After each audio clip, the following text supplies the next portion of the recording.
Assalamualaikum warahmatullahi wabarakatuh. Selamat siang. Selamat beraktivitas. Pada kesempatan hari ini saya ingin mereview sebuah tanaman, ya, tanaman porang itu sendiri, yang mana tanaman porang yang ini adalah usianya kurang lebih 2 bulan, ya, 2 bulan lebih, ya, usianya sekitar 2 bulan atau 2 bulan lebih. Karena tadi pagi, ya, dan beberapa hari yang lalu pun itu ada beberapa kawan petani yang bisa dikatakan agak terlambat ketika ingin tanam porang. Ada yang WA, ya, Mas, kalau kataknya masih ada atau tidak, ya. Kemudian saya tanya apakah dia ingin tanam. Iya. Kemudian ketika saya tanya apakah sudah pernah tanam, ya, katanya belum. Nah, untuk bulan Januari ini beliau itu masih dalam rangka mencari katak untuk dijadikan bibit untuk ditanam. Sini, ya, saya ingin hanya sedikit mengingatkan saja, bahwa untuk bulan Januari ini, kalau menurut saya sendiri adalah sudah tidak direkomendasikan menanam menggunakan bibit katak ataupun bibit umbi yang baru saja bertunas. Kenapa demikian? Yang ada di hadapan kita ini adalah tanaman, ya, tanaman mayoritas yang ke utara sana. Ini, ya, ke sana adalah ke arah utara. Ini kurang lebih usianya sekitar 2 bulan lebih 10 harian, ya, 2 bulan, ya, lebih 2 bulan setengah, 2 bulan lebih 15 harian. Ini adalah kita tanam dulu menggunakan bibit katak, kan, ya, bibit katak. Ini bibit katak. Ini sudah mulai muncul tunas kedua. Nah, di sini saya ingin mengingatkannya adalah begini. Ini adalah seperti ibaratnya lomba lari, ya, lomba lari. Ini sudah start 2 bulan setengah yang lalu, ya, dia sudah berlari sejak 2 bulan setengah yang lalu. Nah, kawan-kawan yang ingin tanam porang, ya, porang di bulan Januari ini, kemudian dia, ya, baru sekarang atau barangkali beberapa hari ke depan baru memasukkan katak ke dalam lahan, ya, ke dalam lahan, maka bisa dikatakan ketika kita ibaratkan sebuah lomba lari, beliau itu sudah kalah start, ya, kalah start, yaitu 2 bulan setengah yang lalu. Terlebih kalau tanaman kami yang ada di mana, yang di lahan satunya, ya, artinya saat ini sudah tunas, mayoritas sudah tunas ketiga, ya, ini baru muncul tunas kedua. Memang di lahan ini kalau saya amati agak sedikit terlambat pertumbuhannya, karena ketika kita tanam dulu, ya, kita tanam dulu dengan, ya, yang katak ini, yang di lahan ini dengan lahan yang saya review sebelumnya, ini ada sedikit perbedaan, yang mana kalau yang di lahan ini bisa dikatakan tanamnya adalah katak yang baru tunas kecil sekali, artinya hanya baru mulai muncul tunas kecil sekali. Kemudian berbeda dengan lahan yang sekarang sudah muncul tunas ketiga, itu mayoritas yang sana adalah tunasnya sudah setengah sentinan, ya, setengah senti, bahkan ada yang lebih dari setengah senti. Artinya ketika kita tanam ke dalam tanah, dapat asupan unsur hara yang cukup, air yang cukup, maka pertumbuhannya lebih cepat. Nah, kemudian kalau yang ini yang di lahan ini sana, ya, ini kurang lebih tadi usianya adalah 2 bulan setengah. Dan kita kembali lagi ke topik awal, yaitu ketika kita tanam menggunakan katak atau bibit umbi, ya, maka di bulan ini, ya, menurut saya direm dulu keinginannya, ya, direm dulu keinginannya. Seandainya toh pun ingin mencoba tanam, bibit yang saat ini direkomendasikan yang menurut saya adalah polybag. Tentunya adalah kalau yang polybag itu paling enggak sekarang sudah muncul tunas kedua, bahkan ada yang hampir tunas ketiga. Artinya ketika dia dimasukkan ke lahan, startnya hampir bersamaan sebenarnya. Dia startnya dulu di polybag, kemudian kalau di lahan ya paling tidak sudah hampir setinggi ini ya, mayoritas sudah hampir setinggi ini. Maksud saya begini, contoh misal kita sama-sama tanam menggunakan katak ya, katak yang ukuran taruh 1 kilo isi 250 ya. Kalau yang di lahan ini kurang lebih isi 350-an yang ada di lahan ini, sampai 400 ya, 400 butir per kilonya.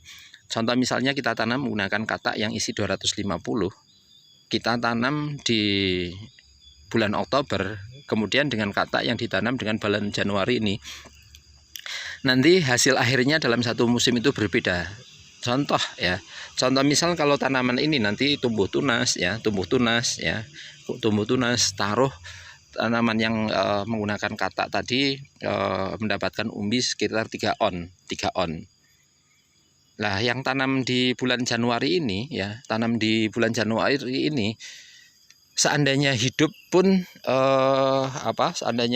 itu lumayan bagus, artinya dia tetap mendapatkan umbi ya, hasil umbi produksinya atau umbi hasil tanamannya. Akan tapi yang tadi contoh misalnya dapat sekitar 3 on, yang ditanam di bulan Januari ya mungkin separohnya ya, mungkin adalah separohnya. Kalau separohnya berarti kurang lebih 1,5 on. Nah, seandainya di dua musimkan pula ya, tentunya adalah nanti yang 3 on dia akan tumbuh, contoh misal jadi 2,5 kilo atau bahkan 3 kilo. Kemudian yang tadi 1,5 on ya bisa jadi hanya sekitar 1,5 kilo atau 1 kilo. Nah, tentu dengan pertimbangan semacam itu ya, terlebih kalau porang saat ini sudah mulai muncul katak semacam ini saya yakin di dalam tanah ini sudah mulai pembuatan atau dia mulai memunculkan umbi baru, artinya dia sudah membentuk umbi baru di dalam tanah ini. Indikator pertumbuhan umbi di dalam tanah biasanya kita lihat adalah dengan munculnya katak yang sudah agak menghitam semacam ini, berarti di dalam sini ini sudah mulai muncul atau tumbuh umbi baru ya, yang nanti akan tumbuh membesar. Artinya saat ini di lahan ini dia masih mulai membesarkan umbi. Lah, kalau jenengan tanam katak atau umbi baru di dalam tanah saat ini di bulan ini, maka yang terjadi adalah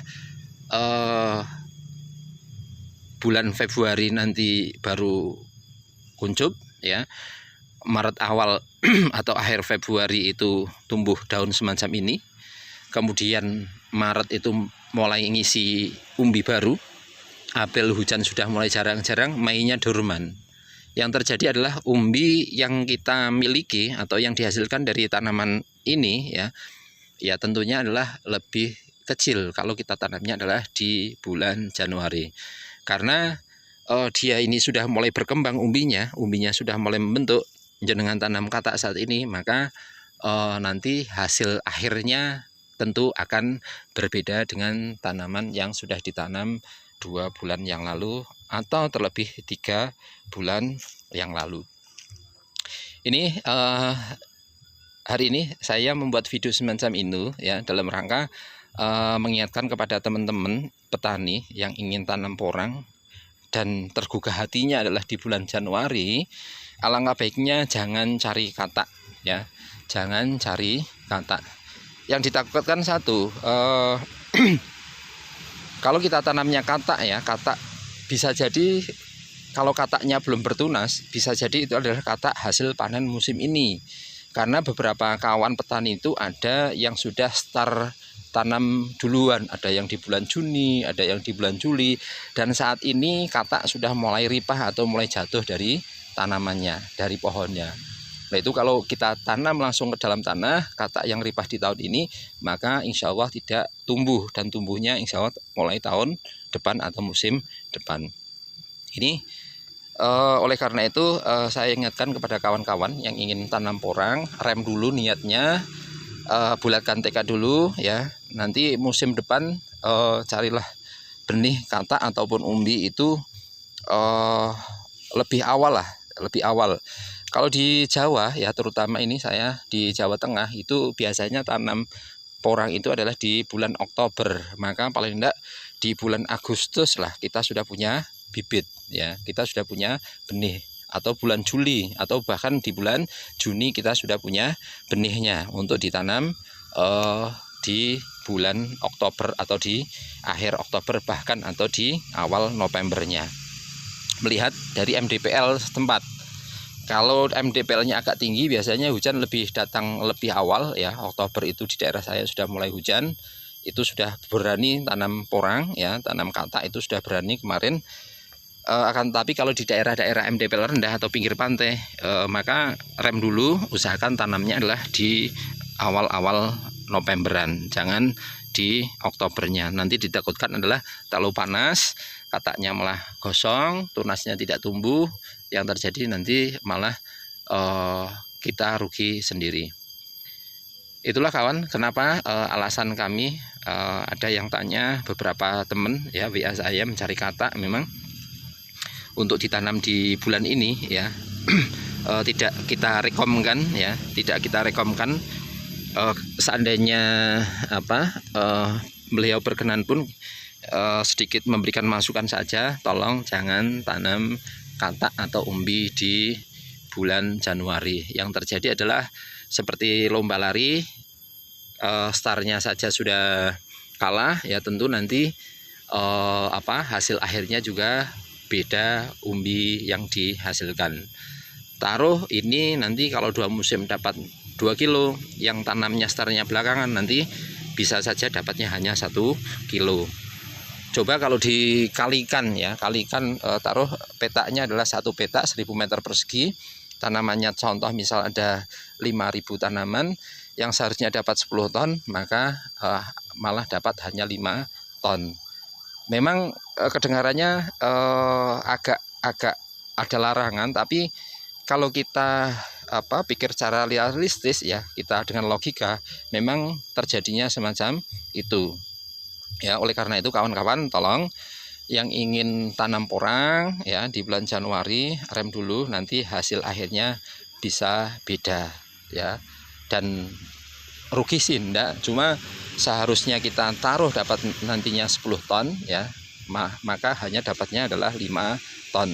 Kalau seandainya dikalikan 10.000 saja ya, tentu yang seharusnya dapat 100 juta hanya dapatnya adalah 50 juta. Itu dikarenakan kalah startnya. Oleh karena itu kawan-kawan tolong rem dulu ya, tekadkan bulat untuk tanam di musim depan. Untuk saat ini barangkali bisa observasi, beli benih yang sudah polibekan ataupun umbi yang sudah kuncup ya, hanya diobservasi saja, tanam jangan banyak-banyak. Kalau sudah tahu perkembangannya, sudah oke, yakin, nah musim depan start beli bibit sebanyak-banyaknya, tanam sebanyak-banyaknya. Itu dulu kawan ya. Ini sudah habis zuhur, setelah ini kita pulang ya, istirahat. Ini beberapa pekerja sedang istirahat itu di gubuk ya, dalam rangka untuk mencabuti gulma-gulma yang ada di lahan ini.